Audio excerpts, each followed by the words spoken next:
está um pouco transparente, porque a gente já passou por um insucesso que foi a 777. Naquela época dizia que tinha um monte de concorrentes, a gente não viu nenhum, sabe? Só viu os americanos. Como é que você está vendo isso, sendo que a torcida quer uma revenda, só que ao mesmo tempo tem poucos detalhes, né? Daqui a pouco a gente vai estar chegando aí, ó, é isso e pronto. Então, em primeiro lugar, Marcelo, eu preciso dizer que eu sempre fui contra a maneira como o Vasco se tornou SAF.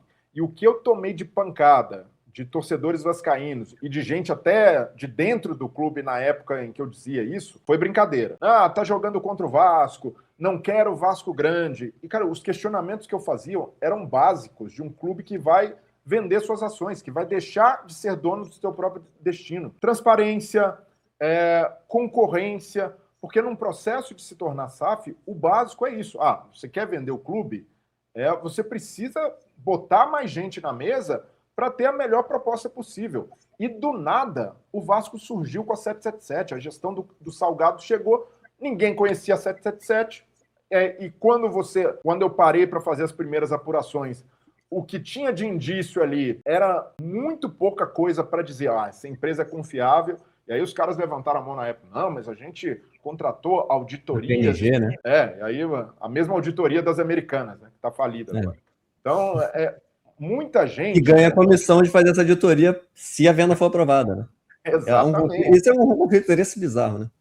E assim, cara, as pessoas muitas vezes se iludem por pouca coisa. Então chega o cara dizendo, vão investir 1 bilhão no Vasco. E aí quando a gente parava para olhar o investimento de fato, não era nem um quinto disso, porque boa parte eles contavam como investimento a dívida. Então, isso. E assim, cara... E nunca foi claro, né, Brega, que era 700 milhões de aporte com 700 milhões da dívida, né? Mas nunca foi pago dívida. Como a do Botafogo também, valores que foram anunciados. Mesma coisa. Toda SAF no Brasil vem com essa esperteza e a mídia esportiva falha muito também em só jogar a notícia e não dar o devido contexto para o torcedor. Então, nessa época, apanhei bastante, até teve um... Mas só uma coisa, você não era contra a venda da SAF, você era para levantar holofote sobre a 777, sobre... Não, e da maneira como foi feito. Eu não demonizo SAF, o clube se tornar empresa, mas isso precisa ser feito com muito cuidado e saber que o meio empresarial não é cheio de santinho, de gente bem intencionada, que quer só fazer um projeto lindo e maravilhoso.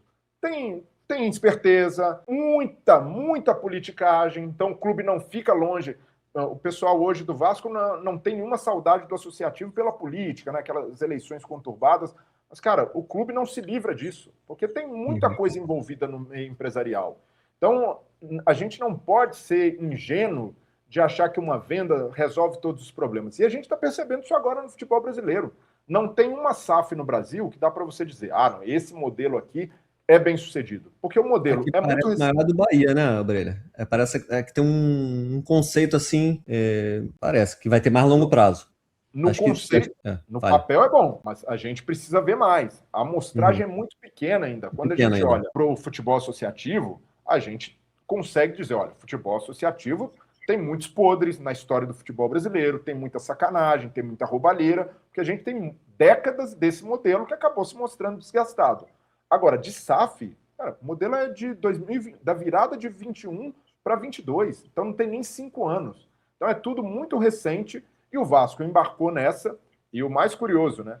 Dos caras que venderam a SAF, Jorge Salgado, Osório, Duque Estrada, até hoje, ninguém foi punido e responsabilizado por nada. Ninguém foi punido, não falam nada. Diz que tem lá uma... Terminou em pizza. Foram denunciados. A empresa já fechou. E assim, cara, quem assinou a venda do Vasco, cara, na história do clube, você pode pegar dirigentes que fizeram gestões ruins, tem gente que demoniza o Eurico e tal, mas ninguém fez mais mal ao Vasco do que a gestão do Jorge Salgado ao vender o clube da maneira como vendeu. E não aconteceu nada. E o Pedrinho, por exemplo, deveria ser o primeiro a levantar essa bandeira. Eu vou até o fim pela responsabilização desses caras. Porque o que foi feito, cara, com o Vasco foi uma sacanagem. Olha onde o clube se meteu. E a gente não pode...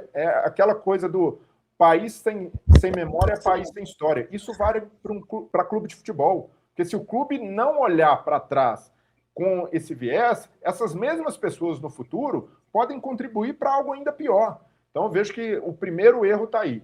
O segundo, como o Vasco foi vendido para 777? Como você falou, sem nenhuma transparência e concorrência. Na minha visão, isso deveria estar na lei da SAF. Todo clube que vai ser vendido precisa abrir um processo de licitação, como é feito nos órgãos públicos. Porque um clube de futebol não é uma empresa qualquer. O clube envolve paixão, milhares de torcedores, é outra parada, é outra dinâmica. E precisava ser feito um processo aberto de concorrência, que o torcedor tivesse voz ativa, que não só os sócios pudessem votar, mas que fosse também uma votação aberta a sócio-torcedor, né? O torcedor comum. Não, tá aberto, no caso do Vasco, é o sócio... esqueci o nome dele. O sócio sem ser o torcedor, o sócio... Não, os beneméritos só que votam no Vasco.